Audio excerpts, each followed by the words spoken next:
জি।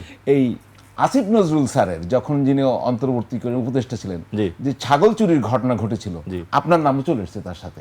আসলে ঘটনাটা যদি সম্পর্কে মানে ওটা খেয়েছিলেন, মানে কিভাবে চুরি করেছিলেন? কোথায় এসেছিল? পত্রিকায়। কোন পত্রিকায়?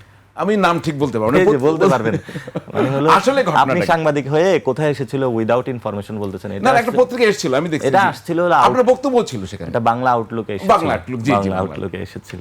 এটা করেছিল মুক্তাদির রশিদ ভাই। তো কয়েকদিন আগে হলো ওনার সাথে আমি এক জায়গায় খাচ্ছিলাম, আড্ডা দিচ্ছিলাম। তো বললাম যে ভাই আপনি এটা কেন করলেন? একটু ইন্টারেস্টিং মনে হয়েছে, কিছু ইন্টারেস্টিং ঘটাইতে পারলে সাধারণত সাংবাদিকদের কোনো বিষয় হলো সামনে চলে আসে। প্রথম হলো আসিফ নজরুল স্যার হলো বিপ্লবের সাথে বড় একটা গাদ্দারি করেছিলেন। ফলত ওনার কি ছাগল খাওয়া জায়েজ না জায়েজ না সেই প্রশ্নটা আপনার কাছেই। তবে আমি এটার সাথে জড়িত ছিলাম না, তবে ছাগল খাওয়া হয়েছে এটা সত্য। এবং হলো অনেকের আরও ফলমূলও খাওয়া হয়েছে এটা সত্য। এটা হলো প্রতিবেশী থাকলে এক একজনের আড্ডা গল্পে অনেক কিছু হয়, কিন্তু এটা আমি এটাতে জড়িত ছিলাম না। এবং তবে ছাগল জবাই করা হয়েছে, খাওয়া হয়েছে, স্যারকে আরেকটা ছাগল কিনে দেওয়া হয়েছিল, এটা আমি ঘটনা জানি।